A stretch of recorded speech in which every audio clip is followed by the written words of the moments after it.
আমরা ফার্স্টে প্রথম কোশ্চেনে চলে যাই। এখানে বলা হয়েছে যে এক্স এবং ওয়াই বস্তু দুটি কে স্প্রিং ধ্রুবক বিশিষ্ট একটি ভরহীন আদর্শ স্প্রিং দ্বারা যুক্ত। কোনো এক মুহূর্তে স্প্রিংটিকে এত সেন্টিমিটার 1 সেন্টিমিটার সংকুচিত করা হলে বস্তুর আনুভূমিক ও ঘর্ষণহীন তলের উপর স্থির অবস্থায় থাকে। অর্থাৎ ধরলাম আমার এই একটা বস্তু,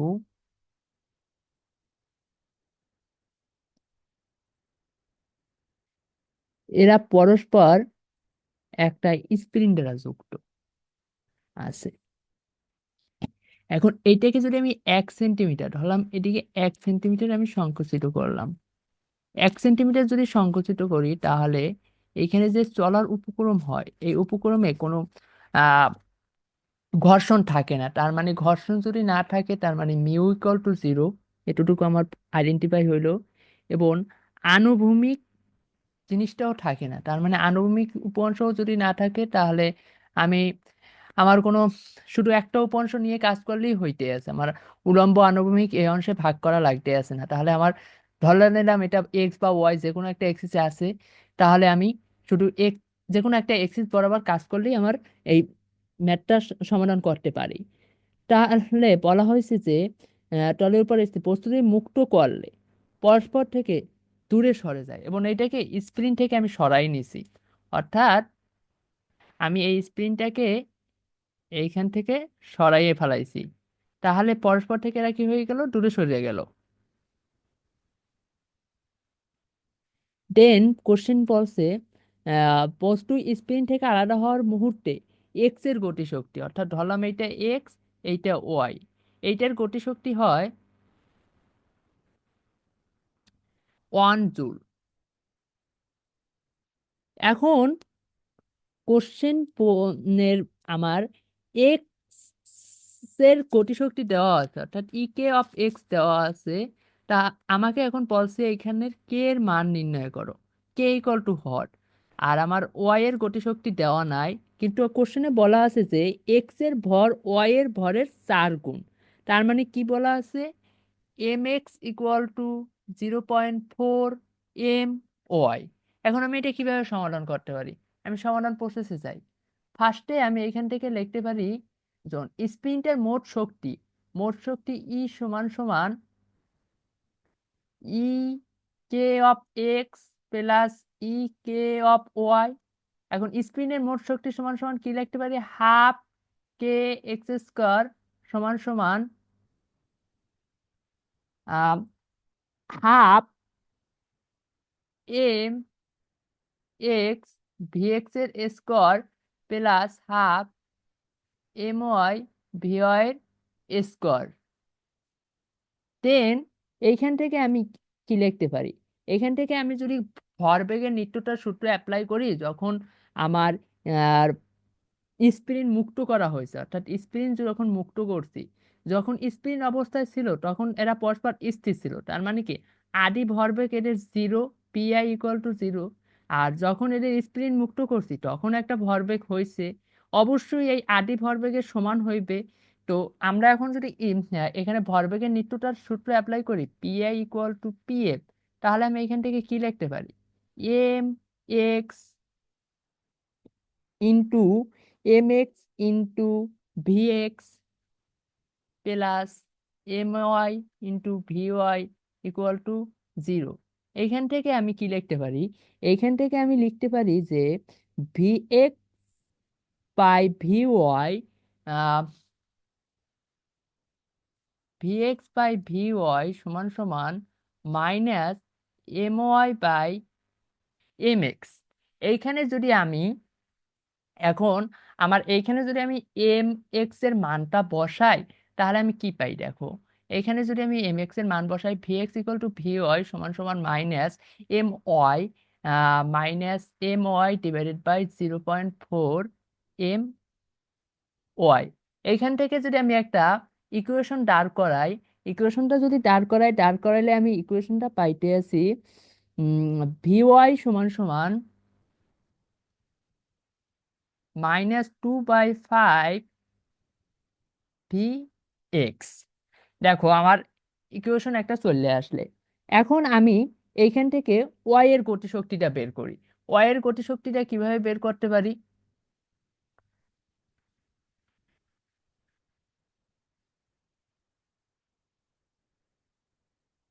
আমি জানি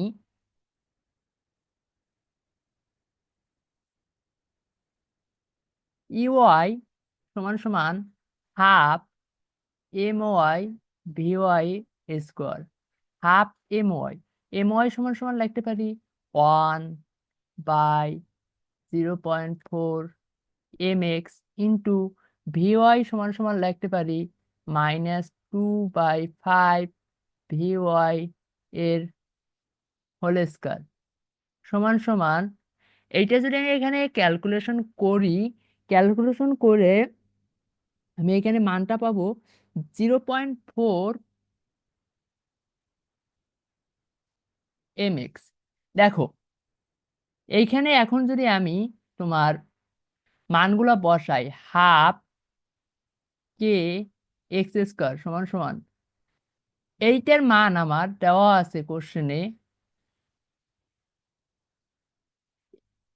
এইটার মান আচ্ছা এখানে একটু ভুল বলছি, এইটা হবে তোমার হাফ 0.4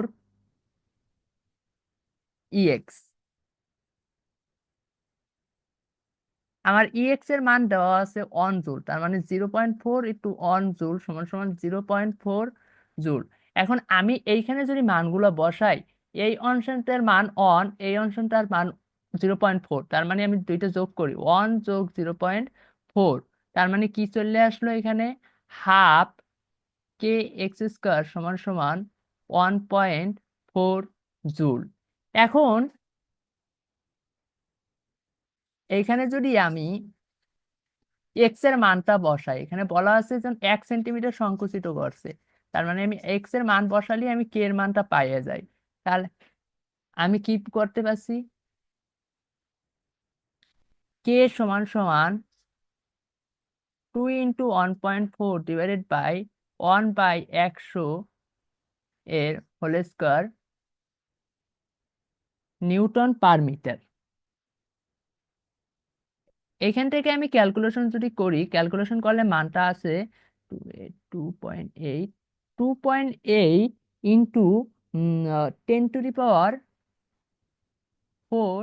নিউটন পার মিটার। অর্থাৎ এখানে আমার ম্যাথটা ছিল এইভাবে, যখন একটা বস্তুকে আমি স্পিনের সাথে যুক্ত করছি, স্পিনটাকে যখন আমি 1 সেন্টিমিটার সংকুচিত করি, তখন এরা পরস্পর ঘর্ষণহীন এবং স্থির অবস্থায় আছে। বস্তু মুক্ত করা হলে, অর্থাৎ আমি স্পিন থেকে যদি আমি বস্তুকে সরাইয়ে ফেলাই, তাহলে এক্স বস্তুটার ভিতর আমার 1 জুল শক্তি উপকরণ হয়। এবং এখানে এক্স এবং ওয়াই এর ভরের অনুপাতটা দেওয়া আছে, এখান থেকে আমাকে কে এর মান বলছে। এখন আমরা যখন বস্তুটাকে স্পিনের সাথে রাখছি, তখন কিন্তু স্থির অবস্থায় আছে, তার মানে এর ভিতর ভরবেগটা শূন্য। আর আমরা কোনো কিছু স্পিনের মোট শক্তি জানি হাফ কে এক্স স্কয়ার। এখন স্পিনটার ভিতর যে শক্তিটা আছে, ওই স্পিনটা তো দুইটা বস্তুকে ধরে রাখছে। যেহেতু দুইটা বস্তুকে ধরে রাখছে, তাহলে দুইটা বস্তুর গতি শক্তির সমান হবে স্পিনটার মোট শক্তি। ওইখান থেকে যদি আমি ক্যালকুলেশন করি, দেন আমি এই মানটা পাই। ঠিক আছে, আসো আমরা পরবর্তী কোশ্চেনে যাই। পরবর্তী কোশ্চেনটাতে বলা হয়েছে যে একটি পরমাণু একটি গ্যাস এনন মোল। অর্থাৎ আমাকে বলা হয়েছে যে এনন মোলের আছে এক পরমাণুর একটি গ্যাসের, দ্বিপরমাণুর একটি গ্যাসের N2 মোল আছে। গামা এর মান দেওয়া আছে, গামা সমান সমান Cp/Cv সমান সমান 3/2। এইখান থেকে এন 1 ও N2 এর মধ্যে রিলেশনশিপ বের করতে বলছে, অর্থাৎ M1 ও M2 এর মধ্যে সম্পর্ক হয় N1 ও N2 এর একটা ইকুয়েশন আনতে হবে, অথবা N1/N2 এর N1:N2 অনুপাত বের করতে হবে। এখন আমাদের তপন স্যারের বই থেকে আমরা একটা সূত্র জানি, যেমন এক বা একাধিক মিক্সার হইলে সিপি ম্যাক্স, অর্থাৎ তোমার প্রেসারের অবস্থায় আমার যে কম্পোনেন্টটা আসবে সেটা হবে যাইয়া N1 CP1 যোগ N2 CP2 divided by N1 যোগ N2, N1 যোগ N2 যদি আমি করি, দেন সিভি ম্যাক্স আসবে N CV1 plus N2 CV2 divided by N1 যোগ N2। এখন আমার গামা সমান সমান আমি কি জানি, সিপি বাই সিবি, তার মানে CP max by CB, CB max করলেই আমি গামা পাইয়ে যাইতে আছি। তাহলে আমি মানগুলো বসাইলে আমি পাইতে আছি N1 CP1 plus N2 CP2 N1 CV1 plus N2 CV2। আমার এই পাশে গামার মান দেওয়া আছে 3/2 দিয়ে দিলাম।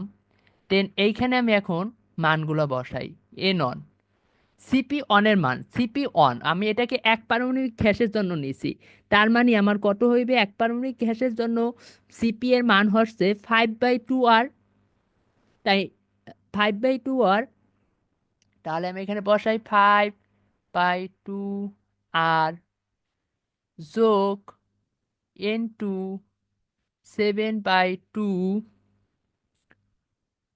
আর ডিভাইডেড বাই N1 3/2 আর যোগ N2 5/2 আর। এইখান থেকে আর কম্পোনেন্ট কাটা যায়, তাহলে আমার এখান থেকে থাকে 3/2 সমান সমান 5N1 plus 7N2 divided by 3N1 plus 5N2। এইখান থেকে যদি আমি এটাকে এইটার সাথে এটা আর গুণন করবো, এটার সাথে আর গুণন করবো, আর গুণন যদি আমি করি তাহলে আমার মানটা আসে 10N1 যোগ 14N2 সমান সমান 9N1 যোগ 15N2। এটা যদি আমি ক্যালকুলেশন করি তাহলে N1 অনুপাত N2 সমান সমান 1:1। এইটাই আমার অ্যান্সার। দেন আসো 3 নাম্বার।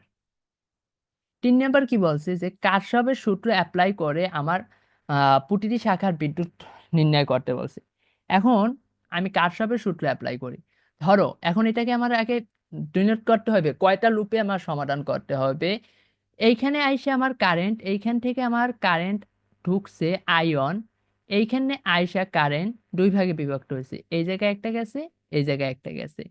তার মানে আমি এই জায়গায় একটা নোটেট করি, আমি এটাকে B C D E F. A বিন্দুতে কার্শফের প্রথম সূত্র অ্যাপ্লাই করি। এ এ না, ওটা অবশ্য সি। সি বিন্দুতে কার্শফের দ্বিতীয় সূত্র অ্যাপ্লাই করে কি পাই,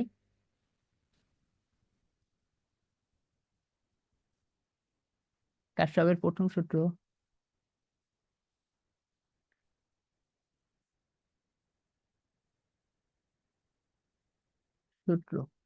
হতে I1 সমান সমান I2 যোগ I3। এখন আমার এখানে দুইটা লুপ সৃষ্টি হয়েছে, এখন আমি এটা কিভাবে সমাধান করব। এখন আমাকে দেখতে হবে আমি কি ধরার উপর নির্ভর করবে, আমি এখানে ঘড়ির কাঁটার বিপরীতে ধরবো, আমার লুপটা কি আমি এইভাবে চিন্তা করব, এইটা এইভাবে চিন্তা করলে অবশ্যই আমাকে আহ, এইটাকেও ওই একইভাবে ওই লুপ কল্পনা করে সামনে ইকুয়েশন সলভ বলে আনতে হবে। আর আমি যদি এইটাকে আবার ঘড়ির কাঁটার বিপরীতে যাই, তাহলে ওইটা এখন আমি যেহেতু ঘড়ির কাঁটার দিকে গেছি, তার মানে আমি ঘড়ির কাঁটার দিকে অর্থাৎ ABCF লুপ হতে, ABCF লুপ হতে আমি কি পাই, ABCF লুপ হতে আমি পাই যে এবিসিএফ লুপ থেকে আমি ফার্স্টে কার সাথে দেখা করছি, ব্যাটারির ঋণাত্মক প্রান্তর সাথে, যার মান কত, যার মান দেওয়া আছে আমার 50, তার মানে কত, -50। এইটা আমার ঘড়ির কাঁটার দিকেই যাচ্ছে, আমিও যাচ্ছি ঘড়ির কাঁটার দিকে, তার মানে ঘড়ির কাঁটার দিকে 2I1 যোগ 2I2 = 0। এখন এইখানে যদি আমি মানগুলো বসাই দেখা যাইতেছে আয়নের মান, আয়ন টু টু কমন নিয়ে গেলে আমি পাইতে আছি যে আহ আয়নের মানটাও আমি বসাই দিই, I2 যোগ I3 যোগ I2 ইকুয়াল টু 25। এখান থেকে পাইতেছি আই I2 যোগ I3 ইকুয়াল টু 25। এটাকে 1 নং ইকুয়েশন দিলাম। দেন আমি যদি দ্বিতীয় অর্থাৎ তোমার সি ডি ই এফ লুপে যাই, এফ সি লুপে যাই, তাহলে আমি পাইতে আছি ফার্স্টে আমি ব্যাটারি ঋণাত্মক প্রান্তের সাথে দেখা করছি, ভালো কথা, -20 যোগ 2I3। আমি যাচ্ছি এদিকে, কারেন্ট আসছে এদিকে, তার মানে কি আমি বিপরীত দিকে যাচ্ছি। বিপরীত দিকে গেলে কারশ্যাফের দ্বিতীয় সূত্র অনুসারে minus minus 2I2 equal to 0। এখান থেকে আমি যদি আবার ক্যালকুলেশন করি, দেন পাইতেছি I3 minus I2 equal to 10, 2। এখন এইখানে আমি যদি 2 এবং 3কে সমাধান করি, 2 এবং 3 নাম্বার ইকুয়েশনটাকে আমি কিভাবে সমাধান করতে পারি? 2 এবং 3 নাম্বার ইকুয়েশনটাকে, অর্থাৎ আমি এখান থেকে কি কি ইকুয়েশন পাইছি সেগুলো একটা আবার লিখি, তারপর সমাধানটা করার চেষ্টা করি। আমি এখান থেকে পাইছি আয়ন সমান সমান I2 যোগ I3। দেন আমি পাইলাম 2I2 যোগ I3 ইকুয়াল টু 25, এটাকে 1। আর পাইলাম I3 minus I2 equal to 10। এই 2 এবং 3 অর্থাৎ 1 - 2 যদি আমি করি, তাহলে আমি পাই 3I2 ইকুয়াল টু 15। দেন এইখান থেকে I2 সমান সমান পাই 5 অ্যাম্পিয়ার। অবশ্যই আমার অ্যাম্পিয়ার লিখতে হবে, কারণ একক না লিখলে আমার মার কাটা যাবে। দেন এইখানে এই I2 এর মান যদি যে কোনো একটাই বসাই, ওইখান থেকে আমি I3 এর মান পাই 2 × I2 এর মান হয়েছে যে 5 -5 যোগ 25 সমান সমান 15 অ্যাম্পিয়ার। I2 এর মান আমার চলে আসলো, I3 এর মান চলে আসলো 15 অ্যাম্পিয়ার। এখন বাকি আছে আয়ন। আয়ন সমান সমান দুইটা যোগফল, আয়ন সমান সমান 15 যোগ 5 সমান সমান 20 অ্যাম্পিয়ার। আমার সমাধান শেষ। অর্থাৎ আমাকে এখানে কারশফের প্রথম সূত্র এবং দ্বিতীয় সূত্র অ্যাপ্লাই করতে হবে, যার জন্য আমাকে একটা পয়েন্ট আগে নিতে হবে। ওই পয়েন্টে আমার ফার্স্ট কোথায় কারেন্টটা বিভক্ত হয়েছে, যেখানে কারেন্টটা বিভক্ত হয়েছে ওইখানে কারশফের ফার্স্ট সূত্র অ্যাপ্লাই করব। দেন আমার সার্কিটে কয়টা লুপ সৃষ্টি হয়েছে, লুপগুলোকে আমার ইকুয়েশনের ভিতর নিয়ে আসতে হবে। এখানে আমার ইকুয়েশনের ভিতর নিয়ে আসার পর আমার নোন আননোন নাম্বার হচ্ছে 2টা এবং ইকুয়েশনও আছে 2টা। আমি এটাকে সহজেই সলভেবল করতে পারছি। তো এখান থেকে সলভ করে 2টা মান পেয়ে গেছি। দেন আমি 2টা যোগ করলে আমার মোট কারেন্টটা বের হয়ে গেছে। এখন একটা এখানে যদি আমার আননোনের থেকে যদি ইকুয়েশনের সংখ্যা কম হয়ে যাইতো, তাহলে আমি এটা সলভ করতে একটু হেবিজিবি হয়ে যাইতো। আসো 4 নাম্বার বলা হয়েছে যে 310 তরঙ্গ দৈর্ঘ্যের একটি ধাতব আপতিত 0 থেকে সর্বোচ্চ 40 × 10⁻16 জুল, অর্থাৎ এইটার মান হয়েছে কার্যাপেক্ষক। ঠিক আছে? তো কার্যাপেক্ষকের ইলেকট্রন নির্গত করে, অর্থাৎ এই জায়গায় গেলে আমার ইলেকট্রন নির্গত হয়, তার মানে এটাই আমার কার্যপেক্ষক। কোনো সর্বোচ্চ তরঙ্গদৈর্ঘ্য আলো ধাতু ইলেকট্রন নির্গত হবে তা বের করো, অর্থাৎ আমার কত তরঙ্গদৈর্ঘ্যে আলো আমি ওইখানে ফালাইছি তা বের করতে হইবে, অর্থাৎ ল্যামদা নটের মানটা বের করতে হইবে। আমার ল্যামদা দেওয়া আছে, হ্যাঁ ল্যামদা দেওয়া আছে এসসি এর মান electron volt newton per metre, অর্থাৎ এইটা এসসি এর নিউটন পার মিটার এককে দেওয়া আছে। আমার এই ল্যামদার মানকে আর কষ্ট করে মিটারে কনভার্ট করতে হবে না। এখন চাইলে এটাকে মিটারে কনভার্ট করতে পারো, তবে আমার মতে এটা মিটারে কনভার্ট করার দরকার হয় না। তো নিউটন মিটারে করলেই, মানে ন্যানোমিটারে করলেই এনাফ। তাহলে আমরা আসলে এটাকে কিভাবে সলভ করতে পারি? আমরা আইনস্টাইনের সূত্র অনুসারে জানি ই সমান সমান ই সমান সমান W not plus E max. এইখান থেকে আমি লিখতে পারি এইচ সি বাই ল্যামদা সমান সমান H C by lambda naught plus E K max. আমাকে ল্যামদা নটটা বের করতে হবে। এখন আসো, এইখান থেকে আমি কিভাবে ল্যামদা ম্যাক্স ল্যামদাটা ক্যালকুলেশন করব।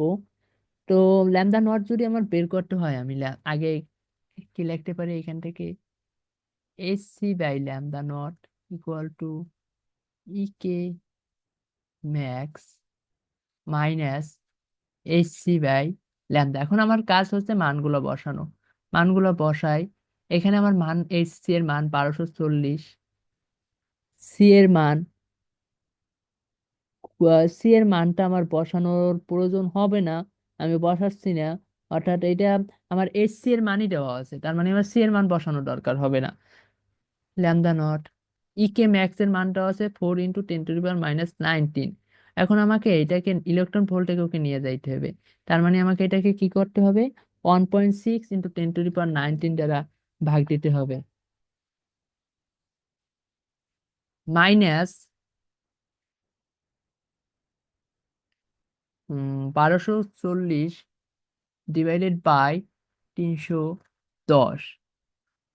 এইখান থেকে আমি যদি মোটামুটি ক্যালকুলেশন করি, এখান থেকে মোটামুটি ক্যালকুলেশন করে আমি এখান থেকে পাইতে আছি 1240 ল্যামদা নট ডিভাইডেড ইকুয়াল টু 25, না, 1240 ল্যামদা নট ইকুয়াল টু